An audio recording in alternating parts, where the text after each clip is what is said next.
So last month decide akong mag-propagate nitong ating mga caladium dito sa ating munting garden.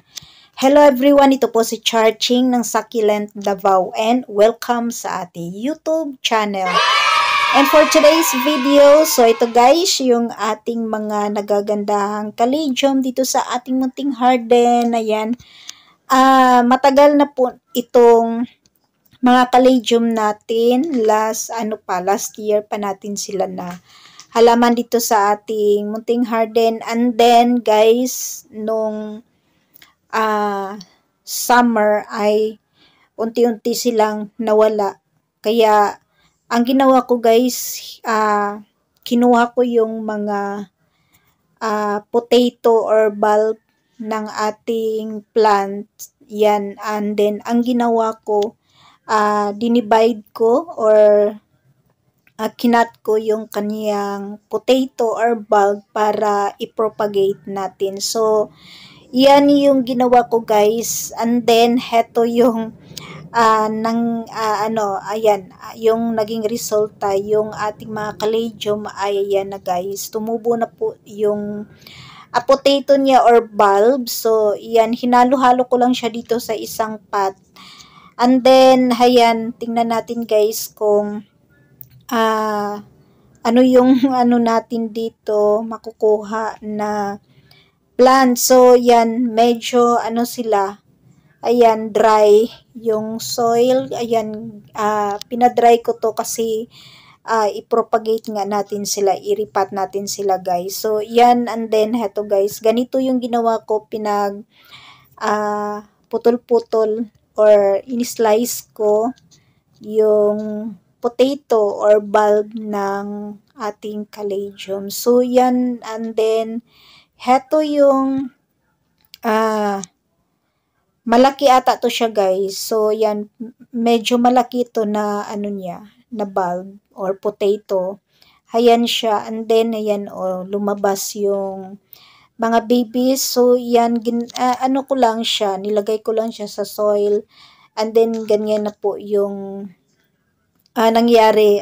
Yan, lumabas po yung mga mga babies, and then heto hindi nagtuloy. So yan guys yung ginawa ko dito sa mga caladium natin. Pag hindi na maganda yung lumalabas na dahon ay yan,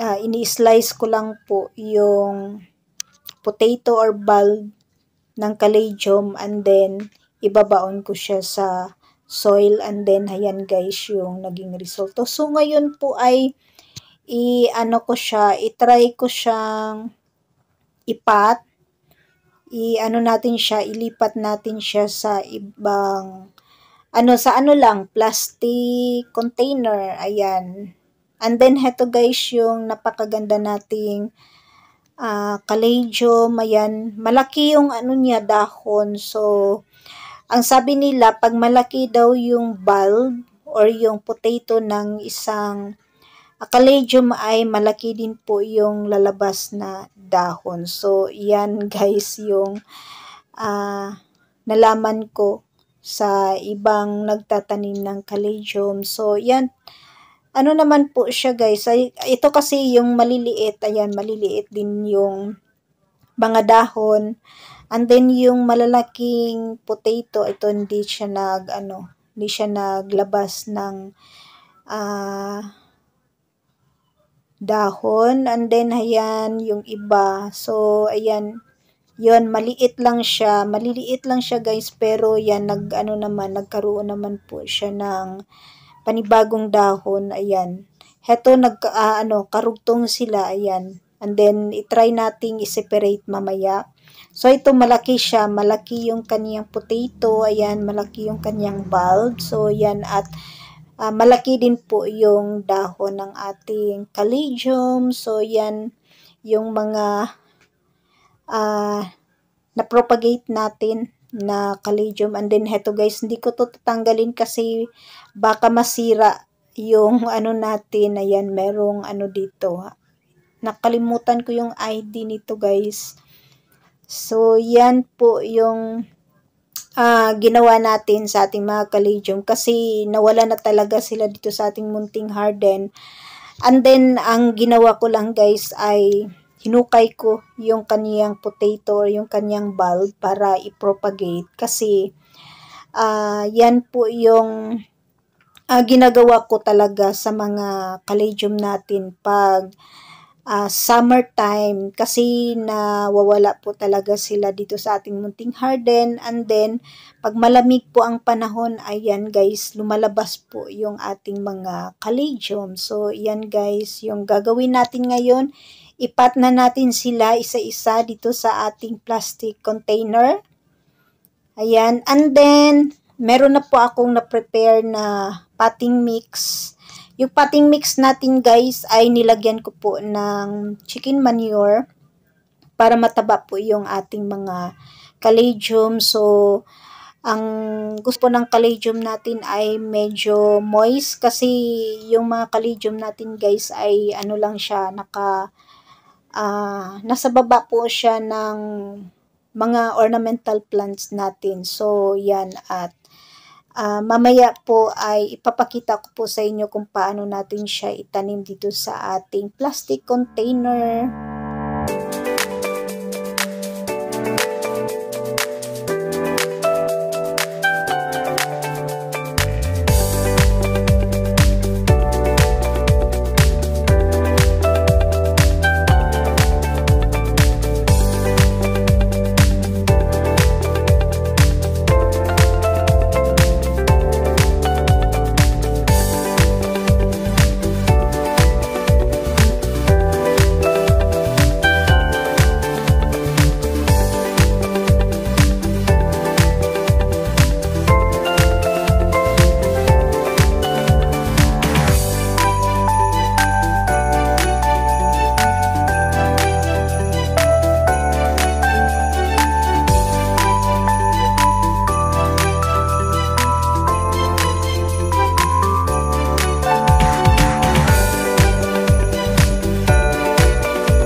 So ito guys, at meron po akong tinanim. Ayan, at ito at medyo ano na siya, okay na siya. Buhay na siguro to guys kasi ayan, napakaganda na po ng kanyang dahon. So 3 piraso ata ito na na caladium. So iba't ibang to variety. So yan yung ginawa ko guys. And then ito ay ayan, ayusin natin to and then itanim natin sila. Ayan. So heto na guys, at tapos na po natin itanim yung ating mga caladium dito sa ating plastic container. So yan sila guys lahat. And then didiligan na po natin guys yung ating mga naitanim na mga caladium. So yung caladium natin guys, kailangan moist po yung kanyang soil. Kasi yan po yung gusto ng ating mga caladium. Parang sila katulad sila ng gabi, nasa kahit nasa tubig, nasa mga sapa, ayan, buhay na buhay po yung ating mga caladium. Gusto nila ng moist na area or location. Ayan, malamig na lugar, gusto nila yan guys. Yan po yung growing season ata ng ating mga caladium. Pag summer naman po ay namamatay po yung ating mga caladium at babalik naman po sila tuwing cold season dito sa atin. Ayan. And then, ayan, basahin lang po natin yung kanyang soil. So, napakaganda po ng soil na ginamit natin dito guys kasi naglagay po tayo ng fertilizer, yung chicken manure. So, kailangan po mataba po yung soil na gagamitin natin sila para tuloy-tuloy yung tubo ng ating mga caladium, para maganda rin po yung kanilang mga dahon. So, yan guys yung nagawa natin dito sa ating mga caladium para dumami pa po sila dito sa ating munting garden. So, yan guys ang update sa ating mga caladium dito sa ating munting garden. And that's for today guys. Maraming salamat po sa inyong panonood dito sa ating YouTube channel. Thanks for watching.